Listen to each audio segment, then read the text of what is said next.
The 2017 college football playoff seedings and top four were announced this past Sunday, and I wanted to react to the four teams that made it, what order they made it in, and explain why I very strongly disagree with the teams that were chosen and how it all came about. Very rarely do I get angry in these videos, but I am angry about this. Before I start, I would say that this is a complicated issue for many reasons, and the committee's job is very hard. So I'm going to criticize them a little bit, but it is important to say that what they are doing is hard. It's not easy. I'm also going to criticize some commentators a little bit. It is also important to point out that what they're doing is hard, and there's not necessarily a right answer. Before I discuss the four teams that made it and why I think it was wrong, I'll just point out, as I always do, the system that I prefer, which is 8 teams get in, eight teams, the number 8, not 18. Eight teams get in. The 5 Power 5 conference winners get an automatic bid. 3 wild cards. One of those wild cards goes to the top ranked group of 5 teams.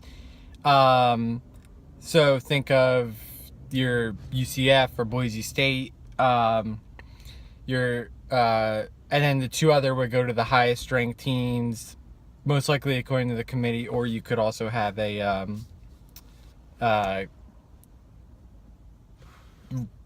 computer style ranking. And then you would see those eight teams. 1 plays 8, 2, 7, etc. That would be your quarterfinal stage. Then on to your semifinals, which would be your final 4, and then the national championship game. That's just my prefer. We don't have that. Hopefully we'll have it soon. When we get it, great. Until then, let's discuss what actually happened. Okay. Ohio State went 11-2 and won the Big Ten. They defeated Wisconsin in the Big Ten championship game. Alabama went 11-1 and didn't. Not only did they not win the SEC, they didn't even win their division in the SEC. They're in the SEC West. They did not win the SEC West. That's why they didn't play in Atlanta versus Georgia. That's the first thing. So, okay, they each had 11 wins, and Ohio State won their conference. Okay, that's interesting. Let's look at who they played and beat. Ohio State beat Penn State, who's in the top 10, Wisconsin, who's in the top 10, and Michigan State, who is in the top 20. That's 3 top 20 wins. Alabama doesn't have 1 top 10 win. Their best win is LSU, who I believe in the final ranking was finished 17th. Oh, by the way, LSU lost to Troy. Let me repeat that. LSU lost to Troy, and that's Alabama's best win. Now, the people on the show, they were discussing that, how LSU had lost to Troy, and they kind of excused it and said, oh, don't worry about it, because LSU is Alabama's rival, and, they play harder against Alabama than they will versus Troy.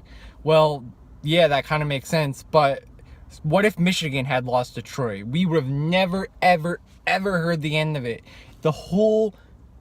Every playoff discussion would have began with Michigan lost to Troy. The Big Ten is horrible. Can you believe it? Jim Harbaugh's Michigan lost to Troy. We never ever heard of it after LSU lost to Troy. It's like that game never happened. It disappeared.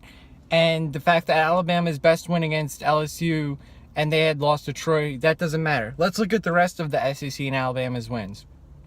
And this is not an anti-SEC thing, because, by the way, Georgia got in at 12-1, fully deserving. Georgia's a great team. Okay, so I have no problem with Georgia getting in. I like the SEC. This is not an anti-SEC rant. Don't take it as that. But let's look at the rest of the SEC, specifically the SEC West and the teams that Alabama played. Ole Miss was a mess the whole year. They lost their coach right before the year in a scandal. They had off-the-field problems, not even including that, and they were a total mess. Texas A&M and Arkansas were both average teams. They were okay, not bad, but not great. They both fired their coach at the end of the year. And Mississippi State, who Alabama squeaked by, they had a solid team, good quarterback, but they had lost to Ole Miss in the last game. Just don't forget about that. The two teams that Alabama played out of SEC East were both terrible, Vanderbilt and Tennessee. And I shouldn't say that they're terrible. They weren't very good. Let's be honest. They were not very good. It's no disrespect. I'm just being brief. They both had good players. They're both decent teams, but they're not quality wins. Whatever you want to say that. One other important thing that nobody ever brings up. I've never heard anyone bring this up. SEC teams only play 8 conference games. The Big Ten plays 9. So does the Pac-12 for that matter. And so does the Big 12. The SEC only play 8 conference games.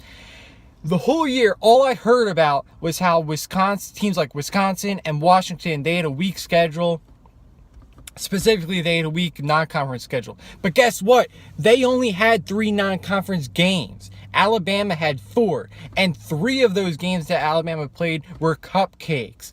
And you know what's interesting is that the whole first half of the year, all we heard about when it looked like Washington was going to be undefeated or one loss and in the playoffs again was Washington. They had cupcakes in their non-conference. Washington, cupcakes in their non-conference. Blah, blah, blah. Guess who one of Washington's wins was in their non-conference? Fresno State. Guess who one of Alabama's non-conference opponents and wins was? Fresno State. And what was so funny, I couldn't stop laughing, in the last week prior to the second to the last week of the college football season this year, Fresno State they were ranked 25. They eventually lost to Boise State. And everyone was like, oh my gosh, look, it's another ranked team that Alabama beat. But earlier in the year when it was Washington that had beaten them, it was, oh, they're a cupcake. Dismiss them. Who cares? So basically it's just, if you're Washington and you beat Fresno State, it's a bad win. But if you're Alabama and you beat Fresno State, it's a great win. Let's just call it what it is. Is that how it works? And again, this is not an anti-Alabama rant. I like Alabama, and Nick Saban's a great coach. And if they beat Auburn and then beat Georgia, they obviously would have been in, no questions asked. But the fact that they got in over Ohio State is disgraceful, in my opinion. It's totally disgraceful. Now, one other thing that the committee and the commentators on the show kept saying was, this isn't about the 4 most deserving teams, it's about the 4 best teams. Okay, first of all, that doesn't make any sense because then it's just totally arbitrary and you're basically just picking teams out of a hat based on every individual person's opinion on who's better.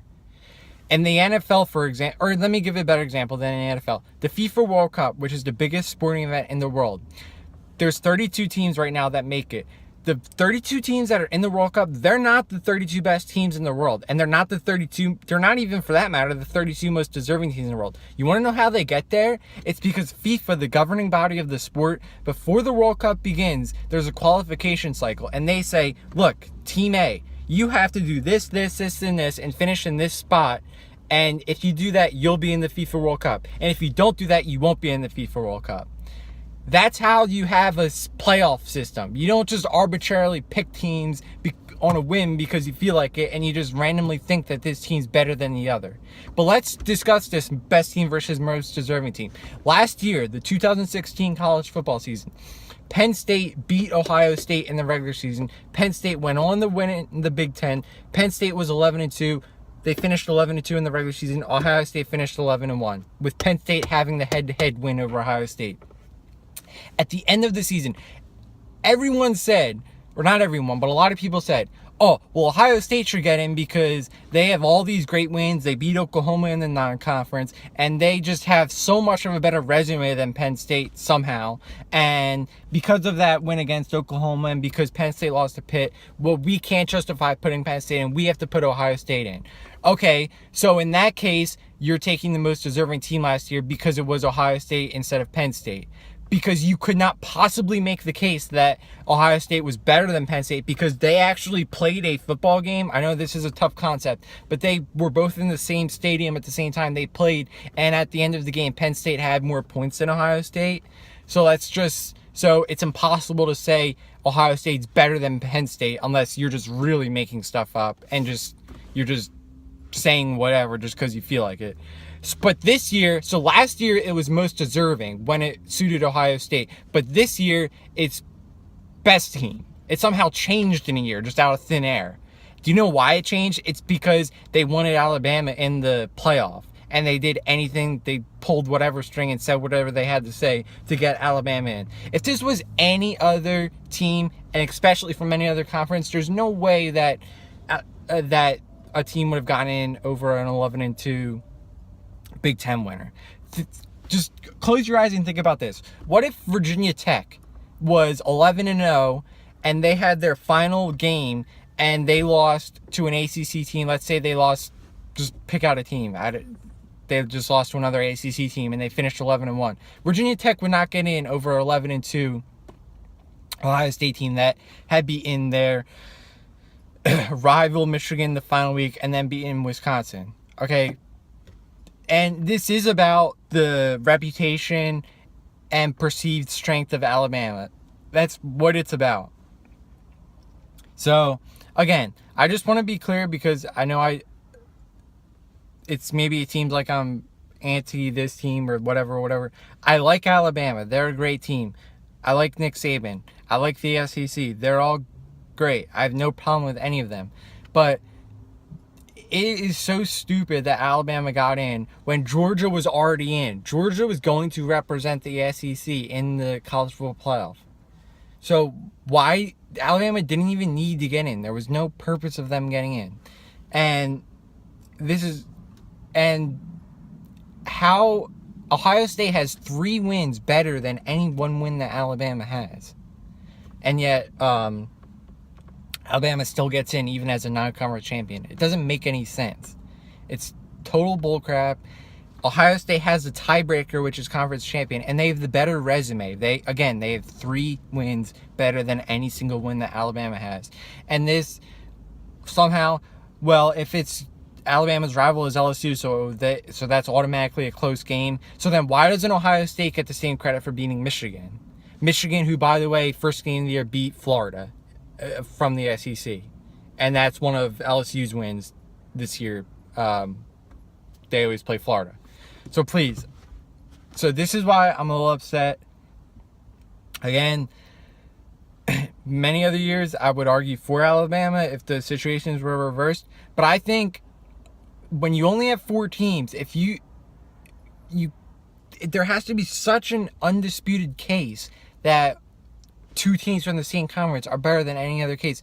And even if Alabama wasn't in, even if Georgia wasn't going in, you still couldn't make this case because, as I've said a million times, Ohio State had 3 better wins than Alabama. And look at Alabama's non-conference. They didn't play anyone. They played Mercer the week before Auburn. And their first game of the year was against Florida State. Florida State became a train wreck this year. And I like Florida State, but come on. That's not a good win this year. And people make excuses like, oh, that's a different Florida State team. But you're just making stuff up again because, no, look at actually Florida State's record. They had a bad record. They lost to a bunch of bad teams. They weren't good this year. There's no other way to put it. And it's just frustrating to me because I love college football so much, as I know so many other people do. And it's frustrating that the main prize, which is the national championship, is just the teams that are vying for it. It's just, just whatever. Like I said, throw a bunch of names in a hat and pick one out. That's basically what we're doing. Actually, that's not what we're doing, because there is a devious plan, which is the certain teams get benefits of the doubt that other teams never get. And that's what's really annoying. So anyway, with all of that being said, I hope I'm going to enjoy the bowl season. I hope everyone else does. Again, I hope no one really,